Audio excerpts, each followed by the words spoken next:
Welcome everybody to our event, the FAIR or Social Policy Unpacked, Exploring Pathways for Fair, Green and Digital Transitions. The speaker series co-organized by DG EMPL and the ZOE Institute.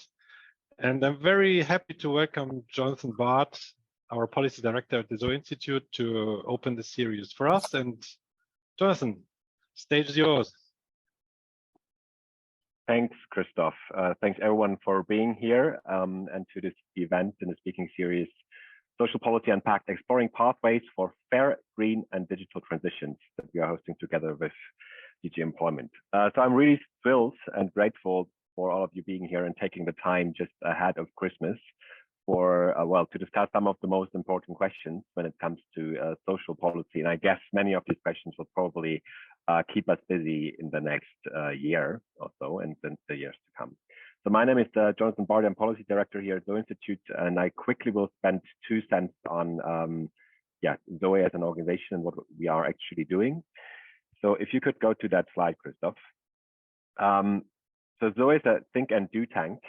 So we do not only thinking, we also do doing at the interface of science and policy and specialized in new economic thinking. And as you see here on the left side, these are our thematic priorities.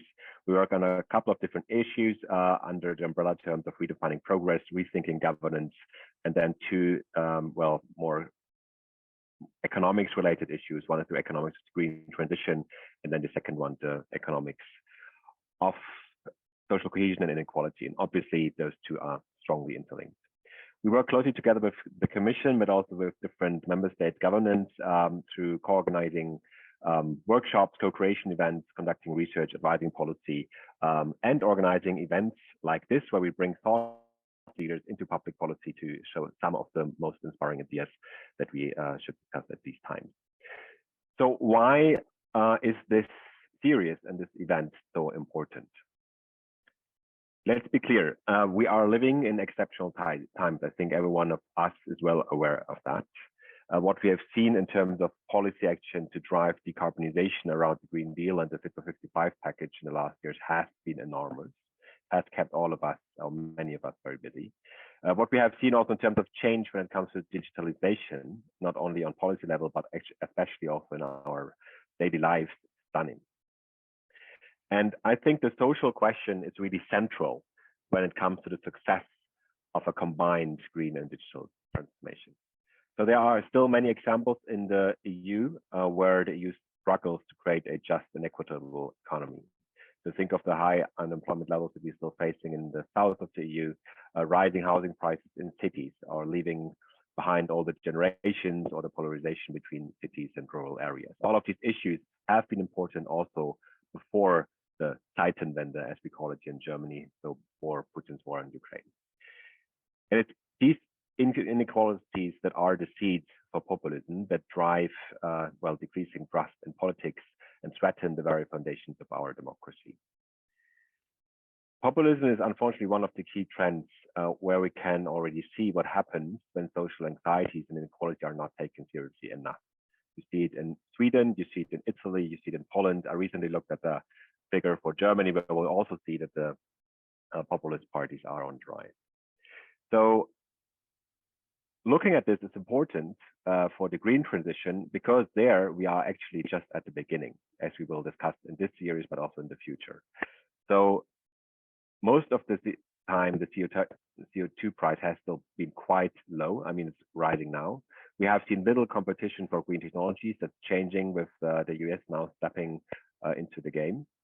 And well, also in Eastern Europe, climate policy targets are actually now just taking effect, right? So climate policy and the green transformation as in total will just now start showing its disruptive power on societies and member states.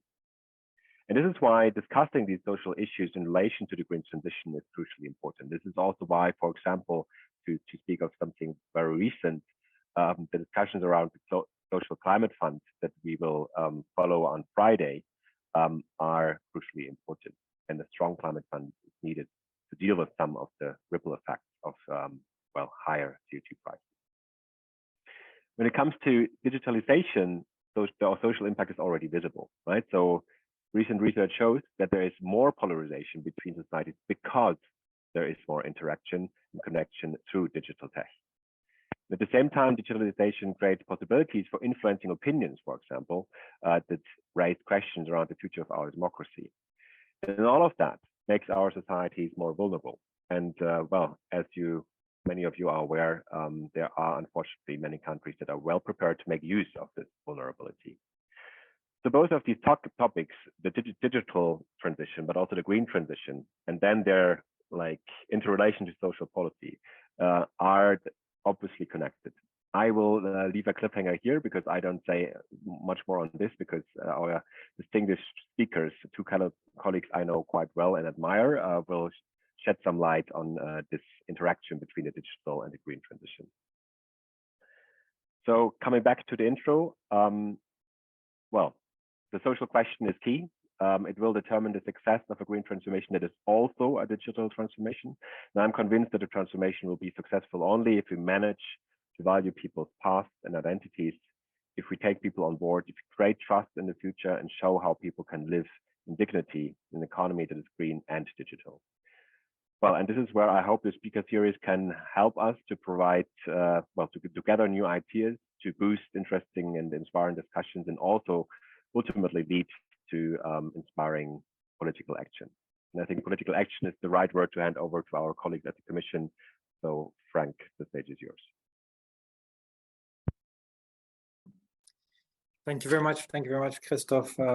Thank you very much, Jonathan, for this introduction and for having set up and for launching with us today this important seminar series. And apologies for connection problems on our side at the beginning. We are also probably an institution which engages in thinking and doing like you, and we're very happy to do that together and together with all of you in this call.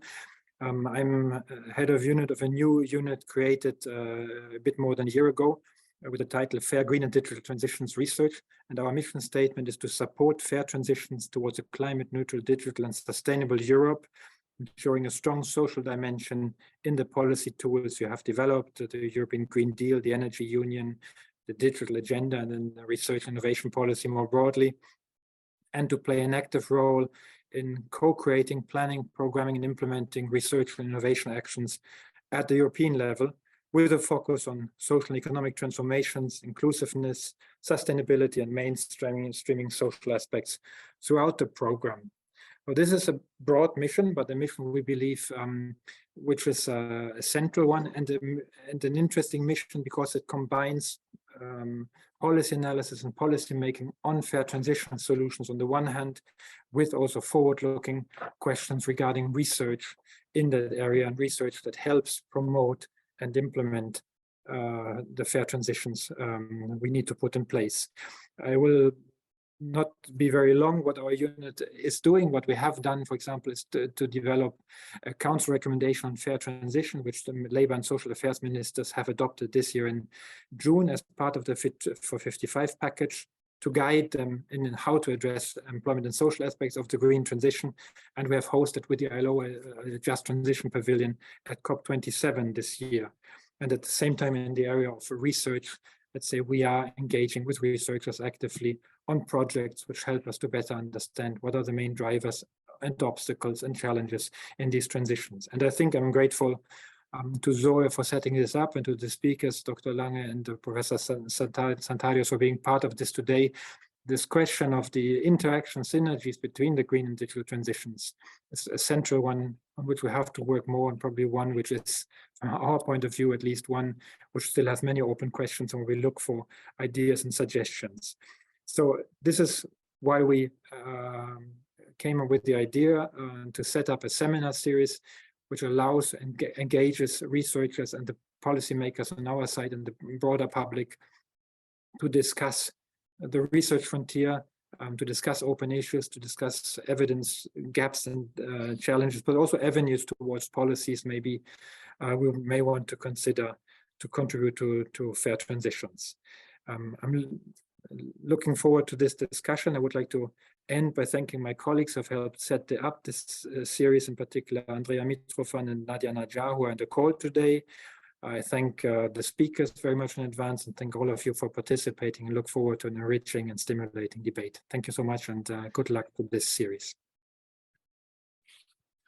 Thank you very much, Jonathan and Frank, for these clear words, and yeah, and for opening this space for us to inspire and exchange on very key and relevant questions. I'm very thrilled to host this series, and I can't wait to dive into the topics. And you've said everything, and I'm grateful that the Commission is addressing these questions, that there is more research into policy and into to understand what is needed to have a successful transformation, and of course to translate this into policy. And yeah, before I give the floor to our guests, I will do it after the intervention, because we have some more speeches coming up and some more speakers. But I think we're all too curious now to listen what Dr. Steffen Lange and Professor Tilman Santarius are bringing to us. And yeah, it's great to have you here, Steffen. We've met a couple of years ago already, and with Tilman as well. And yeah, Dr. Steffen Lange is from the University of Münster, and Professor Tilman Santarius from the Technical University of Berlin, and they will give us some insights into the connection or the interplay between green and the digital and the social transition. And there was a 2-year project on digitalization for sustainability from the network Digitalization for Sustainability, Science and Dialogue, and they have intensively discussed these questions. And after this project, of course, there is a final report, and yeah, Steffen and Tilman are the lead authors of this report, and will share the main insights with us. And yeah, looking forward to that, and the stage is yours. Thank you, Christoph. Thank you, Frank, and thank you, Jonathan, for the introduction. I'm going to start my screen sharing so that you can actually see the report. Here it is. And it's also printed, and it's out as a book soon. But here you see it online, and you can just download it. We called it Digital Reset, and the subtitle is Redirecting Technologies for the Deep Sustainability Transformation. And this is already the main message, I would say, that the result of, as Christoph said, of this dialogue project was that we need to redirect technologies, because so far digital technologies do not provide for social and environmental sustainability. So redirection is kind of the main message, and of course that's a very general one, so we go into detail here in a second. The second aspect that I want to emphasize of the report and of the title actually is the deep sustainability transformation, and that gives perspective on what we actually try to do in this report, and I think it nicely relates to this question of a fair green and digital transformation. And the perspective is we need to align it with the deep transformation. Now, of course, the question is, what is a deep transformation? And the hypothesis from this literature where that is being discussed is that now we need a second deep transformation. And the first deep transformation was going along with the Industrial Revolution, starting, let's say, in 1750. So, and the Industrial Revolution, of course, brought about the kind of society and economy that we have today.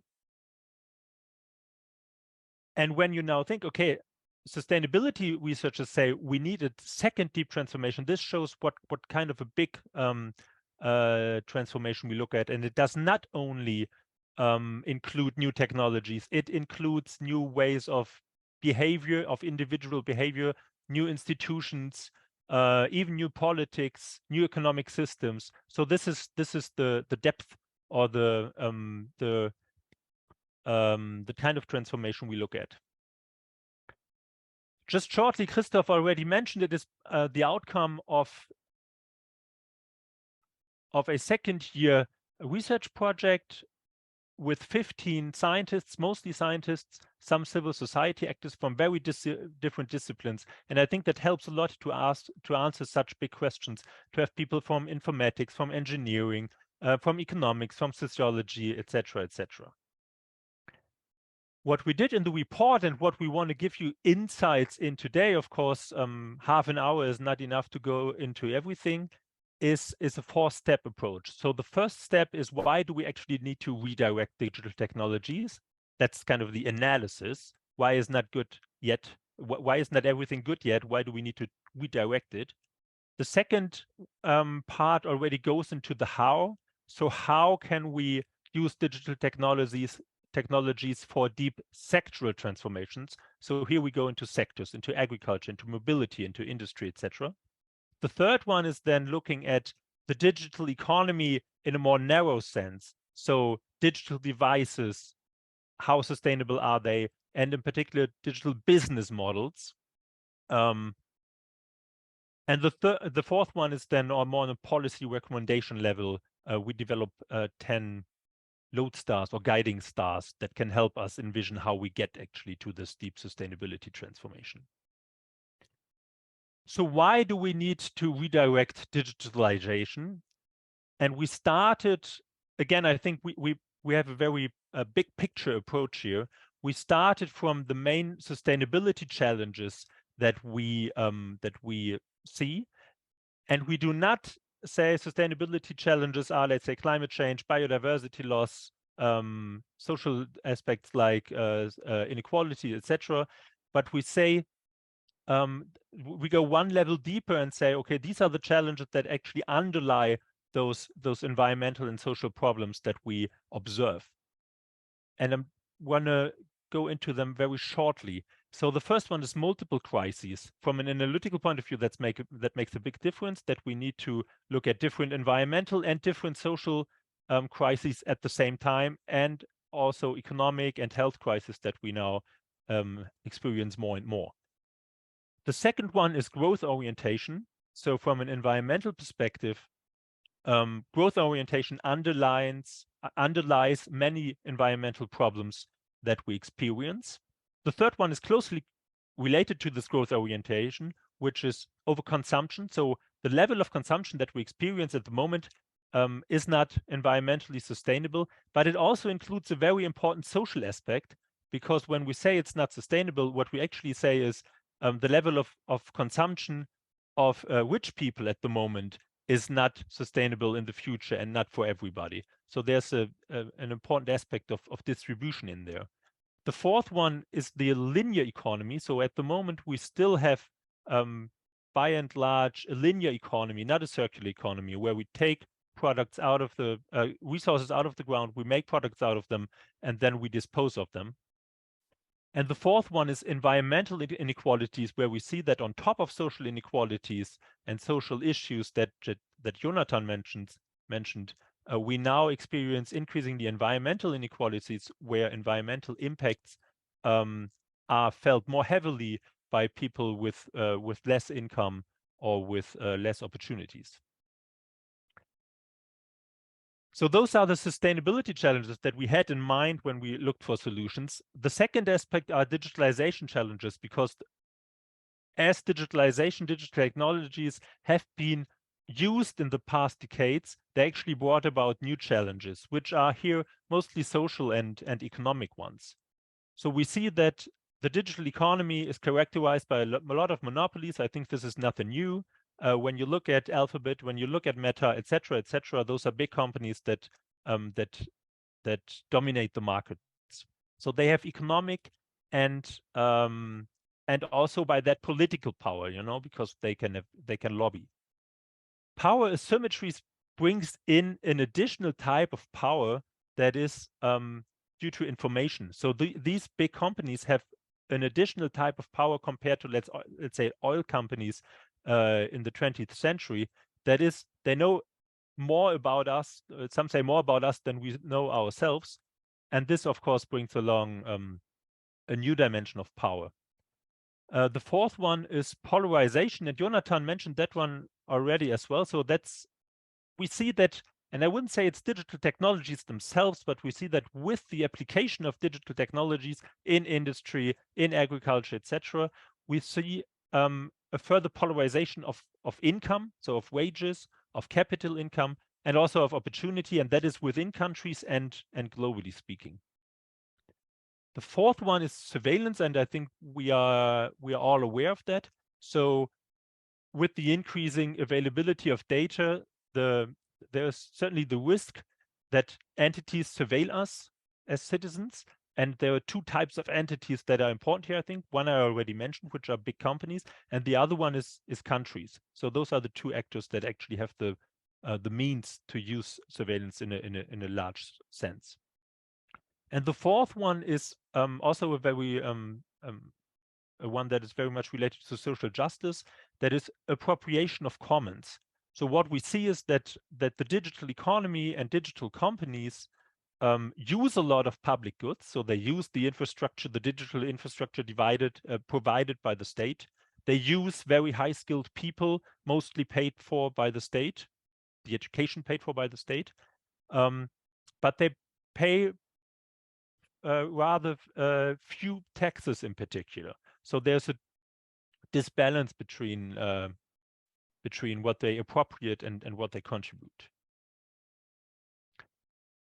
As I said, the digitalization challenges that I just talked about, they are mostly social and economic, but what we also then focused on in the report is how far has digitalization helped the environment so far.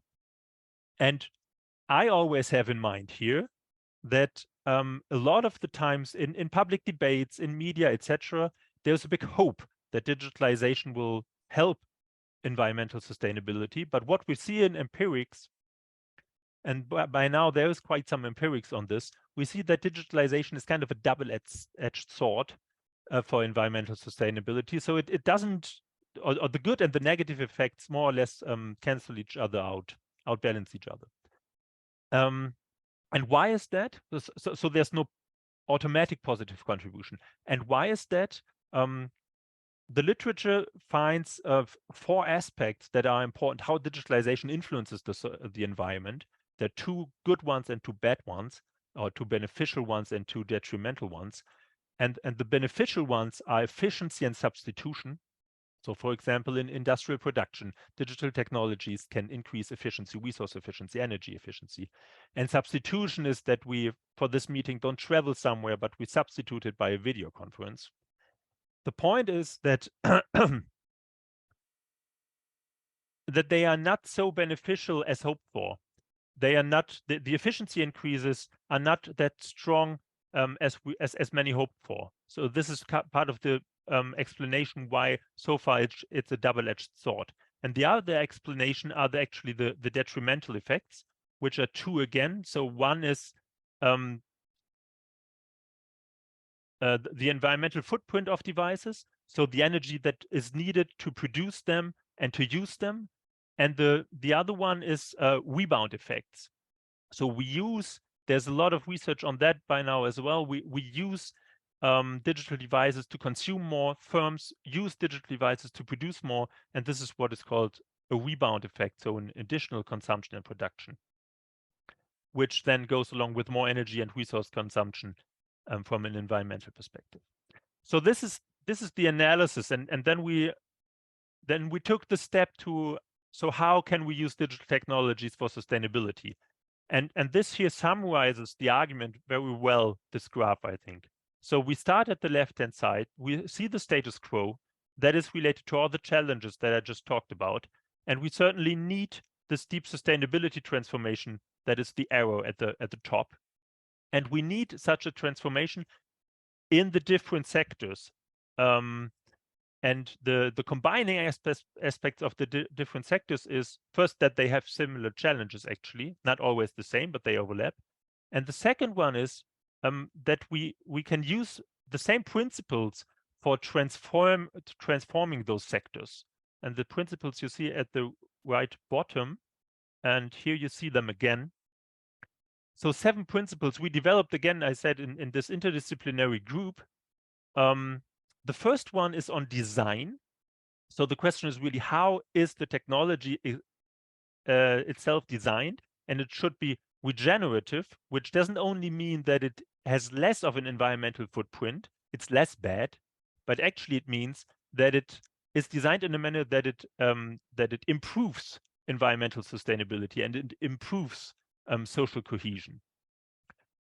The next three ones are the ones mostly targeted towards environmental sustainability. So system innovations means we must not use digital technologies only for incremental changes. So precision farming is an example.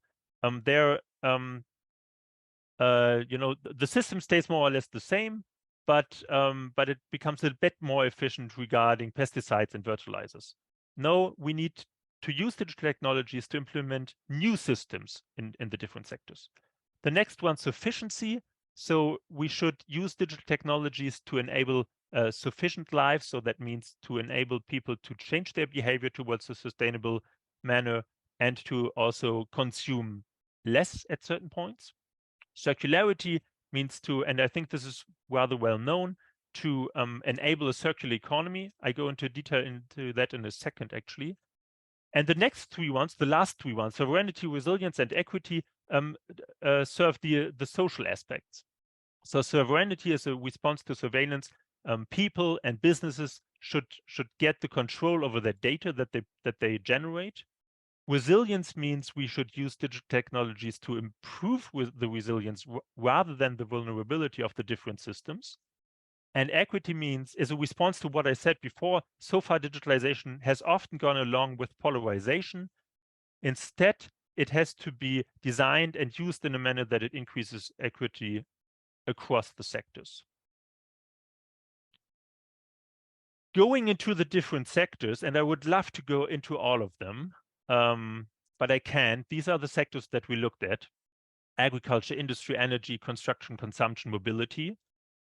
I'm just going to say a sentence each very shortly. So in agriculture, we need to switch from monoculture to a locally embedded agriculture and use digital technologies for that. In energy systems, I think the role of digitalization is quite well understood, and it's very helpful to enable distributed and flexible energy systems as compared to the fossil ones that we've seen in the past. In smart buildings, an interesting contribution of our report is, I think, that what is well known is that we can use digital technologies for energy optimization in operating the buildings. But what we actually need to look at also is how to reduce the construction of new buildings, and digital tools can help there.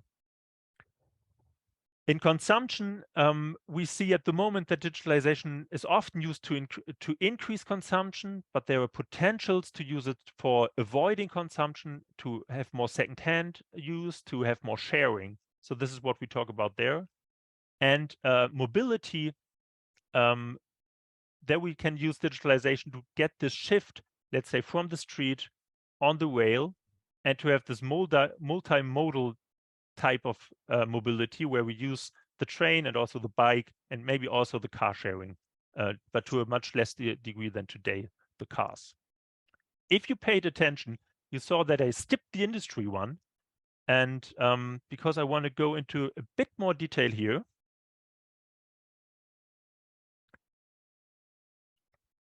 So in industry, our main message is that digital technologies can foster resilience and circularity in the production patterns instead of prolonging the growth-dependent linear economies.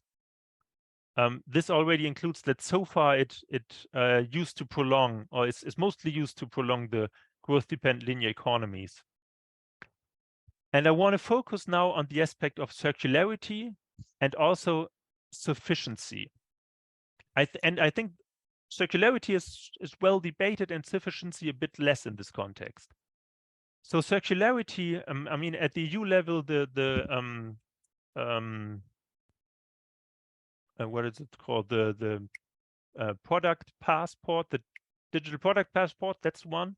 That's the most important European policy initiative here, I think, and it includes a lot of the aspects that I point out now.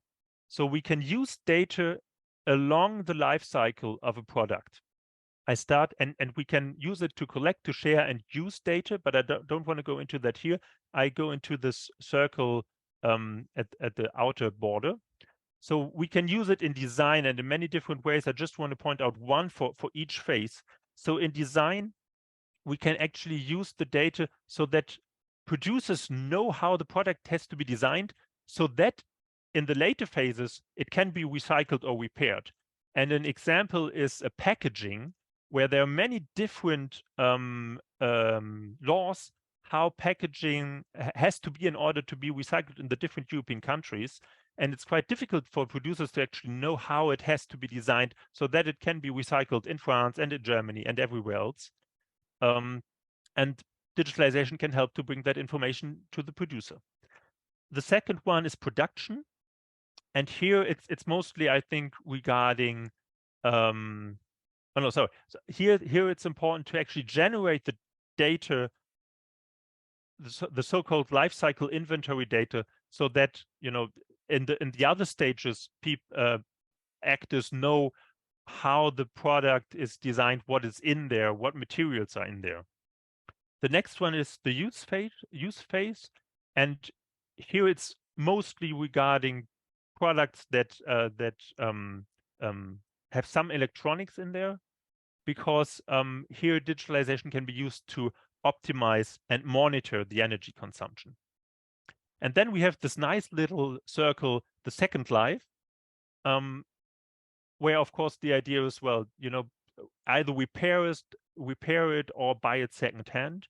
And regarding repairing, digitalization is very important, because if you want to repair something, you need to know how it is designed, what is in there. Their digitalization can help a lot to actually give businesses, I think this is a big new area of potential business models, to give businesses the information how to do that. And kind of a similar thing for recycling. So here the information from the production phase comes in, so that recyclers know how the product is put together, what materials are in there, so that they can be recycled. So this regarding circularity, and I think from a concept point of view, there's a lot already done. Putting it into practice is still a long way to go. And then I want to go into the question of sufficiency, because when you look at the speed of CO2 emission reductions that we need, it's very questionable whether this actually will suffice. This is probably not enough. So so sufficiency, meaning actually producing and consuming less industrial products comes in. And partly that's already in there, actually. So partly sufficiency means repairing goods and services, goods mostly, means recycling them, means giving it, selling it again, buying it secondhand then. So there's a part overlap.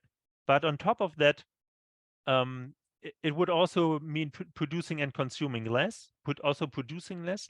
And then comes always this question of, well, if we make it growth independent, it's also often called, if we make it growth independent, what about the jobs?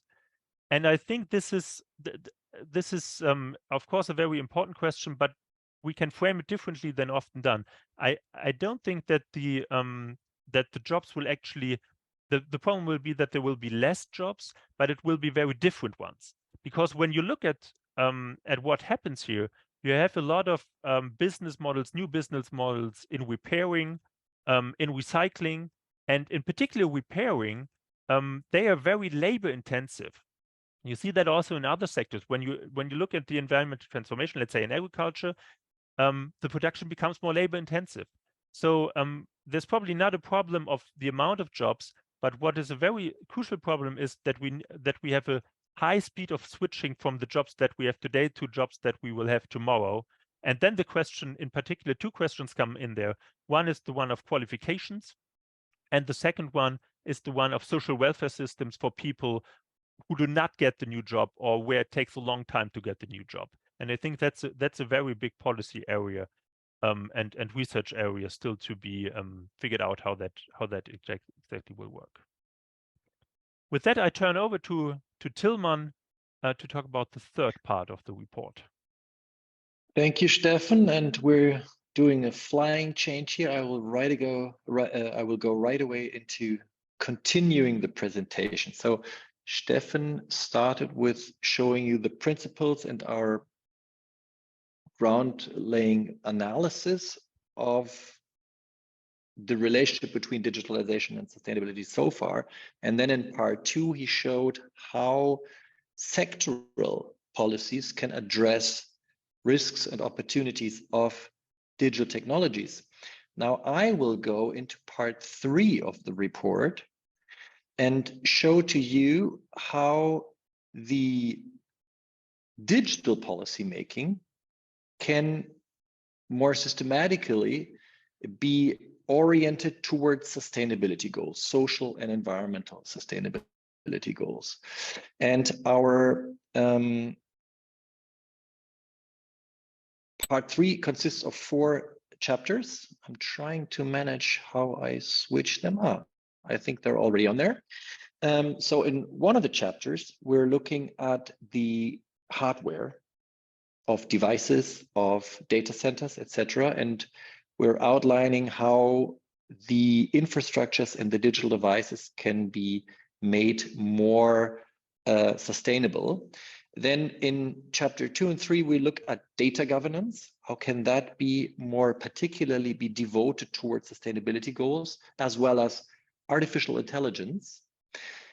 And what I'm going to talk about now a bit more in depth is the 4th chapter in that part, the business models. For what we see is that the large tech companies in the world, particularly the Googles, the Facebooks, the Amazons, and many others, do not really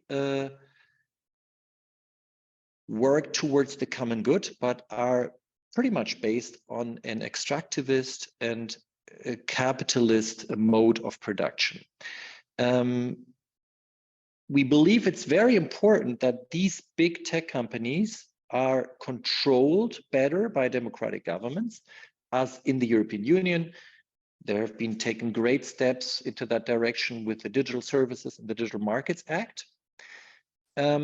These are great steps forwards, but we believe that keeping the companies in check is not enough. We should go beyond and argue that the very business case of these corporations must be slowly changed or substituted so that they become oriented towards the common good rather than towards an extractivist mode of production.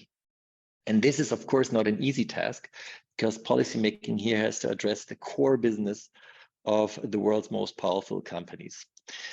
Why do we believe this is important? I first look at some of the social issues. The business models run by the big tech companies systematically externalize costs. And I mean that in a broader sense, not only in the narrow economic sense of externalization of costs, but in a broad sense. For instance, socially, they lead towards an increased precarization of jobs, where fewer people are likely to have satisfying and well-paid jobs, while an increasing number may find themselves reduced to unstable employment conditions in the so-called gig economy.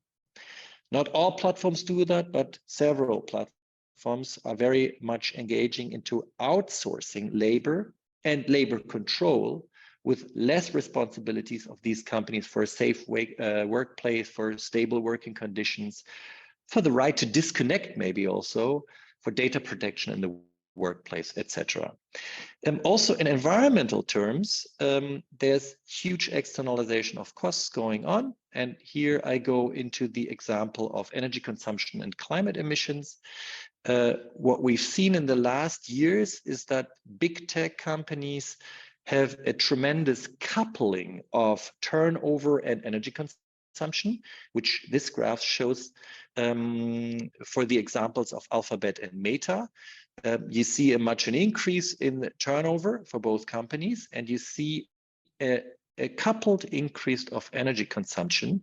In fact, the energy consumption of Meta and Alphabet have risen 5-fold in the last 5 years.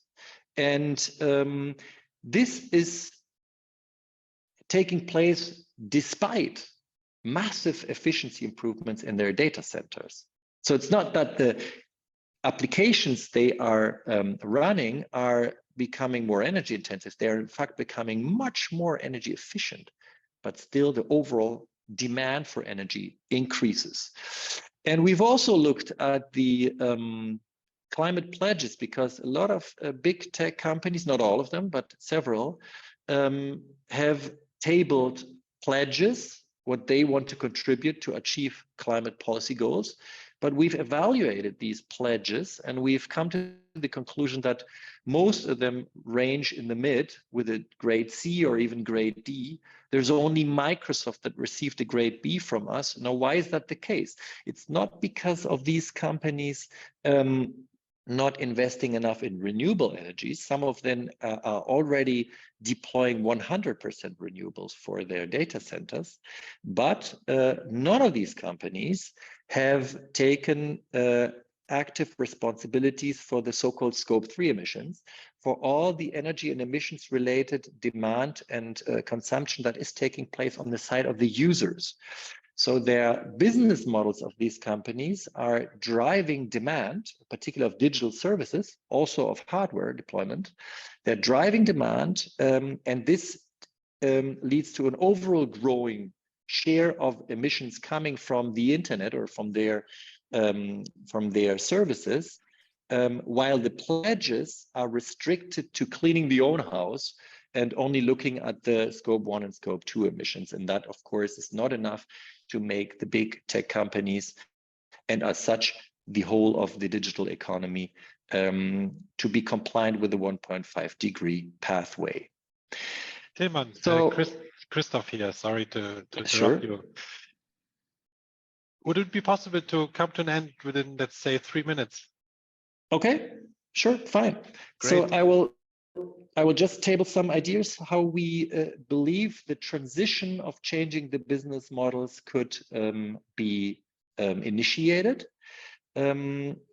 We suggest 3 approaches.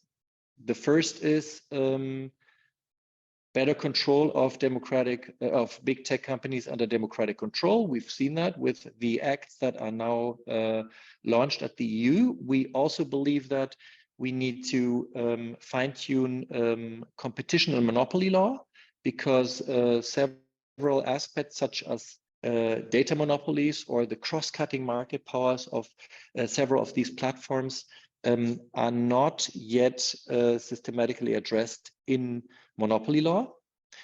The second approach we suggest is to make the exploitative and extractive business models of these big tech companies less attractive. That means make them pay adequate taxes. Think about a financial digital infrastructure, and restrict the use of data, in particular for third-party selling or for optimizing personalized advertisement. And thirdly, the third approach we suggest is to support and nurture financially with research to support the rise of alternative platforms and applications. These could be civil society run platforms, these could be state run cloud services, this could be cooperatives, economic cooperatives that by themselves have business cases that are devoted more towards the common good. I could present some of the lodestars to you, but I think I close up here and leave it up to the discussion. Or Steffen, are we looking into the open research questions right now? We do that later. Yeah, let's do it later to have some time for the Q&A, I would say. Good. Thank you so much. Yes, thank you for the presentation. Very interesting. And for those who did not realize that you can ask questions in Slido, you're welcome to do so. You can also put the questions in the chat. And for now, we have a couple of questions already in the Slido. Here's the first one. Could you please further articulate your thoughts on digitalization as a tool to develop system innovation, especially in agriculture in this case, as opposed to precision farming? I think I can answer to that. Let me know, Tilman, if you want to. I already had a chance to look at the questions, you know. Yeah, that's a very good question. Because well, I think the general problem is in agriculture, when you look in agriculture, that there is basically almost no research going into trying to answer that question. So trying to answer how can, let's say, new technologies, and in particular digital technologies, help establish the type of agriculture that is, for example, being discussed in the discourse on agroecology, how to implement, how to use digital technologies for that. Because all the money, a lot of funding goes into precision farming, and of course, a lot of funding also comes from large agricultural companies that do not research such types of other types of agricultural systems. So this is more of an analytical, why does it not take place? Now, of course, I guess that's a bit unsatisfying, because we want to have a vision how it could look like. I can also only give you a couple of ideas here. I think that drones could actually help there, although they are mostly developed for other purposes, but they can also help there, because then you get a better overview of all the information on the field. And the other one is farm robots, which are like really small machinery compared to the big tractors, and they have, for example, the advantage to not be so heavy, so that it doesn't destroy the soil so much. So they can, you know, maneuver in different areas, so that the field doesn't have to be so flat, etc., etc. So there might be potentials, but it's not really researched, I would say. Thank you very much. And I mean, of course, we could keep this debate for weeks, I would even say. There is so many topics you touched upon in your report. And yeah, it's just a first idea of what is the potential research questions here. Let us come to the second question that I have here. So it's regarding the question of how, or to what extent could a progress in circular economic activity potentially be undone by the energy use of data centers. And yeah, I mean, it's basically the topic you mentioned at the beginning of the report, the balance between, let's say, efficiency progresses, or in this case, circularity progresses, and the wider use of energy. Could you elaborate a little bit more on that?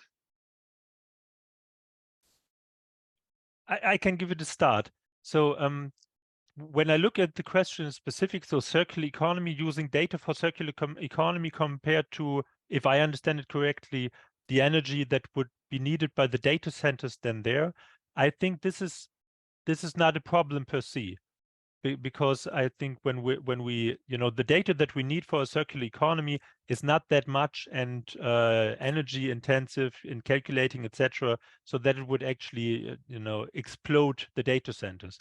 I think the increase, or the numbers show that the increase in energy consumption in data centers come from other aspects of digitalization. So it's the amount of videos that we watch, the blockchains are very and the money related to that is very energy intensive. IoT might become very energy consuming in the consumer in the future. So I don't think that, you know, the data that we need for the circular economy will be the problem. There was a comment, I think, in the chat on that to discuss it in relation to the Jevons paradox and the rebound effect, and I think that's very different. So if we still have a growing circular economy, which is related to the Jevons paradox, then that might you know, make it difficult to actually, even with a circular economy, to achieve sustainability goals. Maybe for the non-economists among us, can you give a two-word explanation of the Jevons paradox? I know I mean, Tilman, especially you've worked a lot on this, and it's such a huge topic, and it's so not researched enough, I would say. Or maybe you can give it a try to keep it short.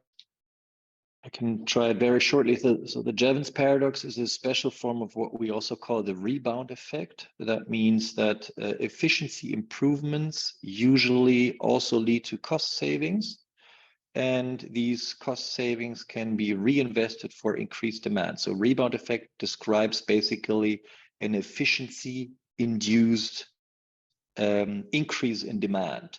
And the Jevons paradox would be the special case where the increase in demand even goes beyond, like completely eats up the savings potentials and goes beyond the level of demand that used to be before, which is exactly what you can see in the efficiency improvements in central processing unit capacities in the last 20 years.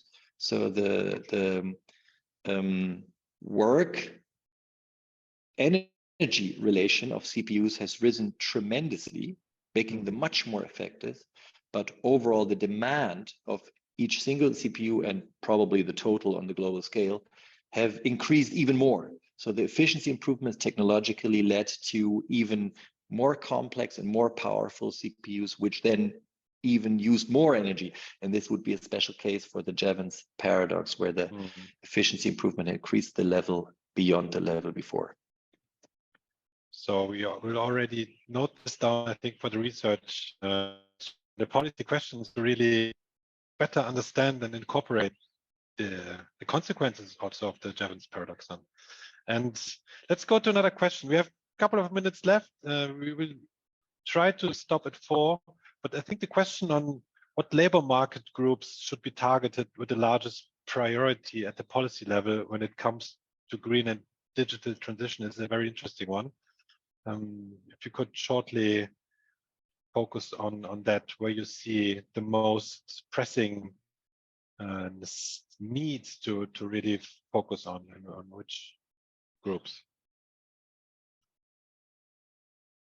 or sectors you think of.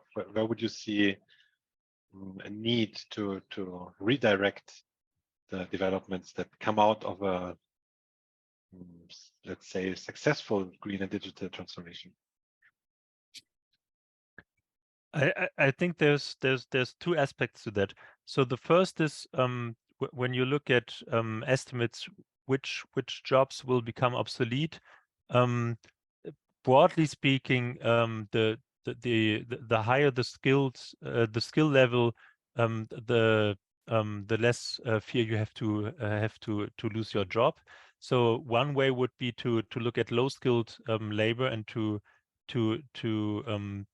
see what happens there, and then or to talk about qualification, etc. for people in that field. And the other aspect is then but I think here it becomes very very complicated to relate it, or complex to relate it to the how to say that we miss certain qualifications for the green transition, and then to match that. So let's say the type of jobs that will disappear in the future due to digitalization, to match that with the new jobs we will see, in particular due to the green transition, I would say more than due to the digital transition, to match the people that lose their job with the people that we need in the future. This is, I think, the challenge. What qualifications that exactly are, I don't know. Christoph, there's one question in the other chat. I'm not sure if you read that, by Deborah Rowe. Shall we take that on board?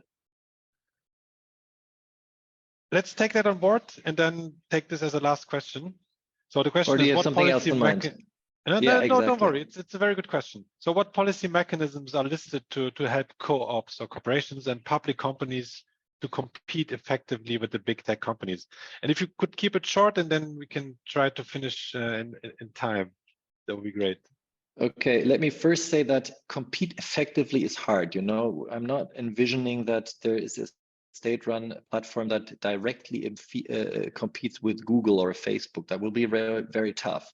What I'm saying is rather that particularly in areas that are coming newly, these cooperatives or state-run platforms can gain market access and probably can become veritable players. Take, for instance, local commerce platforms for communities, or in educational platforms. There are some that are run by the big tech. There are others which are open source and run by civil society. So here we can support these to compete effectively. I think it will be very tough for Instagram or TikTok, on that level. Now, what are the policy mechanisms? I think first, financial support when it comes to research and development. Let me bring the example of Germany. The AI Made in Germany initiative now is supporting a variety of projects that develop business cases for sustainability-oriented AI applications. So this could be one policy mechanism, financial support. Second, networks, learning networks, incubators, and these things to help these oftentimes smaller initiatives and players or cooperatives to engage in information exchange. We have lots of platforms for other items, but we don't have these platforms to exchange information and learning for the digital realm. And finally, it's also, in a way, it's also regulation. I think if the coupling principle and the data sufficiency principle from the general data protection regulation would really be taken serious, then this would go at the heart of the big tech companies and would immediately make all those companies that do not engage in selling third data or to marketing or advertisement be in an advantageous position. Wonderful. Thanks a lot for these first ideas. And I would say we'll keep it here at this point. And before I share some thoughts on the next events, let me thank you, the two of you, for this very interesting and deep intervention. And yeah, if there is applause from the crowd in the form of a Zoom applause, don't hesitate, raise your hands or give little hearts. And I'm sure that Steffen and Tilman would feel or see at least some of your appreciation here. It's sometimes hard to do this all online. Anyways, we are in such a situation of doing this online, which is also a bit easier, I would say, at the same time for everybody. Let me quickly mention some of the next events. So we will come to the question of how digital media affect public perception. It's a very big topic, and I'm happy to welcome, or we're happy to welcome John Donovan from Harvard University on the 25th of January. Next topic will be on what do we call welfare? How do we understand progress? With Milena Büchs from University of Leeds. Then we have somebody from the New Economics Foundation, which is Anna Kurti, on the question of basic needs and how to meet them within planetary boundaries. There is Jakob Hafle, our director of the ZOE Institute, together with Claudius Gräbner from the Europa University in Flensburg, on the question of regional divides and how this affects transformation and development on the 8th of March. Then the question of technology and how technology shapes inequality with Karen Young from University of Birmingham on the 5th of April, etc., etc. We have 11 more events coming. It's the series goes until June, and you're very welcome to check both the EMPL site, but also the ZOE website. We will share the PowerPoint with you after the event. And yeah, please inform yourself. We will keep you informed. You can also write us an email, and if you have some questions or some ideas on follow up. And yeah, thanks everybody. Frank, you want to say a short goodbye as well, or it's fine as you like? You're welcome. We can't hear you. I take it as a goodbye, and thanks to everybody. Something went wrong with your microphone. And yeah, thanks for listening. Thanks for being here. And hope to see you at the next event. Have a good day, everybody. Thank you. Thank you, everybody. Thank you, Christoph. Thank you so much. Thanks. Bye. Thank you.